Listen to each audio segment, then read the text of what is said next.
اعوذ باللہ من الشیطان الرجیم بسم اللہ الرحمن الرحیم۔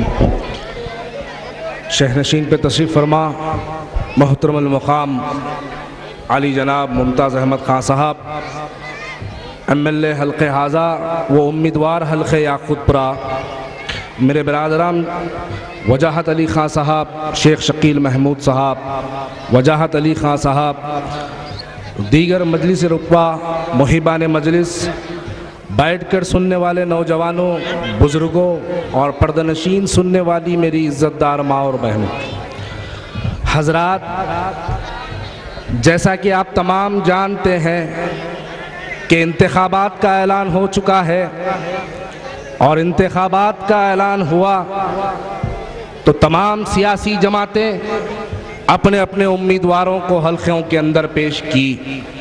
یقیناً ہم کو اس سے اعتراض نہیں، ہم ایک جمہوری ملک میں رہتے ہیں اور جمہوریت کے اندر ہر ایک کو حق ہے، اور اسی حق کی بنیاد پر تمام سیاسی جماعتیں آپ کے درمیان میں آتی ہے، لیکن اس سیاسی جماعت کے نمائندے کے نصیب میں کامیابی ہوتی ہے جو سیاسی جماعت کا نمائندہ عوام کے دل میں بستا ہے، اور یقیناً مجلس اتحاد المسلمین عوام کے دلوں میں بسنے والی جماعت کا نام ہے۔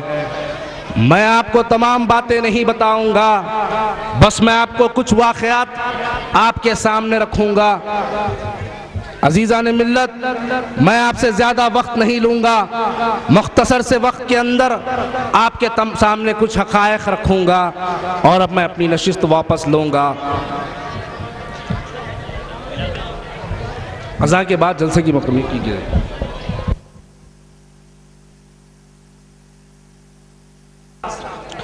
کہ جیسے ہی انتخابات کا اعلان ہوا، تمام سیاسی جماعتیں اپنے اپنے امیدوار کو پیش کرتی ہے۔ یقیناً ہم جمہوری ملک میں رہتے ہیں، ہم کو اس بات سے اعتراض نہیں، لیکن اس جماعت کے حق میں کامیابی نصیب ہوتی ہے جو جماعت عوام کے دل میں بستی ہے۔ یقیناً وہ ایک ہی جماعت ہو سکتی ہے، وہ مجلس اتحاد المسلمین ہو سکتی ہے۔ مجلس اتحاد المسلمین مسلمانوں کے دلوں میں بسنے والی جماعت کا نام ہے۔ آج جیسے ہی انتخابات کا اعلان ہوا، تمام امیدوار جو 5 سال تک آپ کو کبھی نظر نہیں آئے، آج وہ آپ کی گلیوں میں دورے کر رہے ہیں، آج جلسوں سے مخاطب ہو رہے ہیں، آج آپ کے درمیان میں آ کر بڑی بڑی باتیں کہہ رہے ہیں۔ میں تمام باتیں نہیں پوچھنا چاہتا ہوں، بس میں صرف آپ سے ایک ہی سوال کرتا ہوں۔ جب چار مینار مندر کا واقعہ ہوا، پورے شہر کے اندر ایک تعصبیت کا مظاہرہ کیا گیا۔ جب یہ لوگ کہاں تھے؟ جب حالات خراب تھے شہر کے، جب مادنا پیٹ کے اندر کرفیو لگا گیا تھا، جب یہ لوگ کہاں تھے؟ یہ کوئی اپنے مکانوں سے نہیں نکلے، لیکن جیسے ہی انتخابات کا اعلان ہوا، آپ کے درمیان میں آنا شروع، جماعت کے اوپر نقطہ چینہ کرنا شروع، جماعت کے قائدینوں کے بارے میں کہنا شروع کر دیے۔ عزیزان ملت، یہ لوگوں کو پہچاننے کی ضرورت ہے، ہم کو چاہیے کہ ہم ان لوگوں کو پہچانے۔ 5.5 سال تک ممتاز احمد خان صاحب 20 سال سے یاقوت پورے کی نمائندگی کر رہے ہیں، انہوں نے کوئی 20 سال کا عرصہ آسانی سے نہیں گزارا، بہت سارے مشاکلوں کا انہوں نے سامنا کیا، بہت سارے حالات کا انہوں نے سامنا کیا، جب جا کر یہ ممتاز احمد خان صاحب کی شخصیت بنی کہ وہ آج بھی آپ کے درمیان میں آ سکتے ہیں۔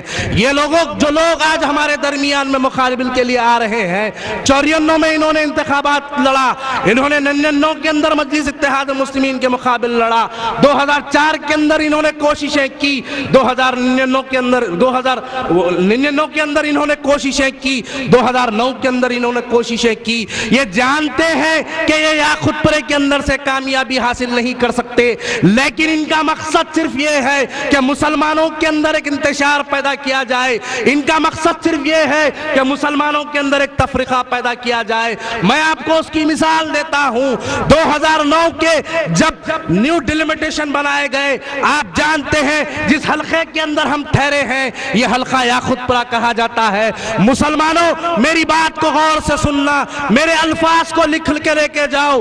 2009 کے جب نیو ڈیلیمیٹیشن بنائے گئے، اس کے بعد یاقوت پورے کے اندر 2,51,000 ووٹرز کی کانسٹیٹنسی یہ کہا جاتا ہے۔ نوجوانوں، میرے دوستو، اس بات کو اپنے ذہن میں رکھ لو کہ ہم سمجھتے ہیں کہ یاقوت پورہ ایک 100% مسلم کانسٹیٹنسی کہلائی جاتی ہے۔ نہیں عزیزان ملت، جیسے ہی 2009 کے نئے ڈیلیمیٹیشنز ایڈ ہوئے ہیں، اس کے بعد گولی پورہ، اپو گوڑا، لال دروازہ، مادنہ پیٹ، کرما گوڑا، آئی ایس سدن، سنتوش نگر، چمپا پیٹ، یہ تمام حلقوں کو یاقوت پورے کے اندر شامل کیا گیا، اور اس کو شامل کرنے کی بنیاد پر 1,00,000 فرقہ پرستوں کے ووٹوں کو حلقہ یاقوت پورے کے اندر ڈال دیا گیا۔ 1,00,000 حلقے کے اندر شامل کیا گیا۔ ہماری یاقوت پورہ کانسٹیٹنسی 2,51,000 کی ہے، اس کے اندر غیر مسلمانوں کے ووٹ 1,00,000 کے ہیں۔ اور بتائیے عزیزان ملت، 2009 کے اندر ہم نے دیکھا مسلمانوں کا پولنگ پرسنٹیج کیا رہا؟ ہمارا پولنگ پرسنٹیج لگ بھگ 50 رہا۔ 2004 کے اندر ہمارا پولنگ پرسنٹیج لگ بھگ 50 رہا۔ اگر اس مرتبہ بھی ہمارا پولنگ پرسنٹیج لگ بھگ 50 رہے گا تو میں آپ کو بتاتا ہوں اس کے نتائج کیا آئیں گے۔ 2009 کے 50% کی فیصد کو دیکھ کر آپ دیکھئے، اگر آنے والے انتخابات کے اندر 50% راہ دہی اگر ہوگی تو اس کے بدلے میں ہمارے صرف 75,000 ووٹ پول ہوں گے۔ اور آپ دیکھئے جمپا پیٹ کے کبھی پولنگ سٹیشنز پر جا کر آپ دیکھئے، کبھی آپ سرو نگر کے پولنگ سٹیشنز پر جا کر آپ دیکھئے، کبھی آپ لال دروازے کے پولنگ سٹیشنز پر جا کر دیکھئے، وہاں پر 75% پولنگ ہوتی ہے۔ لیکن مسلمانوں کے حلقوں کے اندر 75% پولنگ بہت زمانہ پہلے ہوئی تھی۔ اس کے بدائل میں آج میں آپ کو ایک مثال دیتا ہوں۔ آپ سمجھتے ہیں پرانے شہر کے اندر بی جے پی کہیں سے کامیاب نہیں ہوئی ہے۔ اگر بی جے پی کہیں سے کامیاب ہوئی ہے تو وہ یاقوت پورے میں سے کامیاب ہوئی ہے۔ 2009 کا نومبر کا مہینہ تھا، بلدیہ کے انتخابات کا اعلان ہوا، مجھ کو رین بازار سے پیش کیا گیا، وجاہت علی خان کو چنچلم سے پیش کیا گیا، شیخ شکیل محمود کو نبیل پورے سے پیش کیا گیا، واجد علی خان کو سنتوش نگر سے پیش کیا گیا، بدائل میں اس کے مظفر میرے بھائی کو کرما گوڑے سے پیش کیا گیا۔ اس کے مقابل میں ایک تلگو دیشم کا امیدوار تھا، اس کے مقابل میں ایک بی جے پی کا امیدوار تھا، اور اس کے مقابل میں ایک مجلس بچاؤ تحریک کا بھی امیدوار تھا۔ تو اب تک پولنگ ہوتی گئی، فرقہ پرستوں نے شیشی مندر کے اندر میٹنگ کی، اور میٹنگ کے اندر وہ کہنے لگے، وہ میٹنگ کے اندر یہ بات کو اعلان کیا کہ ہمارا مقابلہ فرقہ پرستوں سے نہیں، ہمارا مقابلہ اگر کسی سے ہے تو ہمارا مقابلہ ایک غیر مسلمان سے ہے۔ ہم کو چاہیے کہ تمام فرقہ پرست ایک پلیٹ فارم پہ جمع ہو، اور تلگو دیشم کا امیدوار اپنا نامینیشن واپس لیتا ہے، اور ایک علیحدہ مظفر کو مجلس اتحاد المسلمین کے امیدوار کو میدان عمل میں چھوڑ دیا جاتا ہے، اور بی جے پی کے امیدوار کو انتخابات میں سامنا کرنے کے لیے چھوڑتے ہیں، اور مجلس بچاؤ تحریک کا بھی وہاں پر امیدوار موجود تھا۔ آپ دیکھیے عزیزان ملت، ہمارا ایک مسلمان بھائی کرما گوڑے سے ہارا ہے، وہ کتنے ووٹوں سے ہارا ہے؟ وہ 211 ووٹوں سے ہارا ہے۔ اور مجلس بچاؤ تحریک کا امیدوار کرما گوڑے سے کتنے ووٹیں حاصل کرا ہے؟ جملہ 311 ووٹیں حاصل کیا ہے۔ آپ بتائیے عزیزان ملت، جب مسلمان ایک شکست حاصل کرتا ہے تو اس کا ذمہ دار بھی دوسرا مسلمان بنتا ہے۔ ہم کو چاہیے کہ ہم کو ان تمام چیزوں پہ غور کرے۔ ان لوگ کی منظم کوشش یہی ہے، یہ لوگ یہی چاہتے ہیں کہ مسلمانوں کے اندر ایک تفرقہ پیدا ہو، یہ لوگ یہی چاہتے ہیں کہ مسلمانوں کے ووٹوں کے اندر ایک ڈویژن پیدا ہو۔ اسی ذریعے سے آپ بتائیے ممتاز احمد خان کی شخصیت کو کون واقف نہیں؟ اللہ تعالیٰ نے ممتاز احمد خان کو عزت سے نوازا ہے، شہرت سے نوازا ہے، دولت سے نوازا ہے۔ الحمدللہ یہ میرا قائد کوئی روڈ پہ چلنے والا قائد نہیں، یہ وہ شخصیت کا نام ہے۔ ممتاز احمد خان یہ کوئی وہ شخصیت کا نام نہیں، آپ تمام لوگ ان کی شخصیت سے جانتے ہیں۔ ارے نوجوانوں یہاں پہ ٹھہرے ہو، تمہارے بزرگ ان کی شخصیت سے واقف ہے۔ آج ان کو کہا جاتا ہے، میں تم سے سوال کرتا ہوں، بتاؤ ہم تمہاری بھی اولاد تمہارے بھی باپ دادا سے واقف ہے؟ تمہارے پاس این الیکشن آتے ہی لاکھوں کروڑوں روپیہ کہاں سے آ گیا؟ تمہارے پاس کہاں سے کروڑوں روپیہ مسلمان گلیوں میں پھرنے کے لیے تمہارے پاس آ گیا؟ آج بڑے بڑے جلسے کرنے کے لیے تمہارے پاس پیسے کہاں سے آ گئے؟ عزیزان ملت، میں آپ کو بتاتا ہوں ان کے پاس پیسے کہاں سے آئے۔ یہ بی جے پی کے ایجنٹ بن کر مسلمانوں کی گلیوں میں انتشار پیدا کرنے کی نیت سے ہمارے درمیان میں آئے ہیں، اور ہم کو چاہیے عزیزان ملت کہ ہم ایسے منافقین کو پہچانیں، ہماری صفوں سے ان منافقین کو نکال کر پھینکیں۔ بہت سارے لوگ ہیں ان کی مدد کریں گے، بہت سارے لوگ آپ ہی کی گلی کے ہوں گے جو ان کی مدد کریں گے۔ ارے آپ دیکھیے مدد کرنے والے لوگ کیسے ہیں۔ مجھے ابھی کسی نے کہا ایک مدد کوئی گلو کر رہا ہے، دوسری مدد کوئی الو کر رہا ہے۔ ارے عزیزان ملت، مجھے شرم آتی ہے ایسی ہستیوں پر، مجھے شرم آتی ہے ایسی شخصیتوں پر۔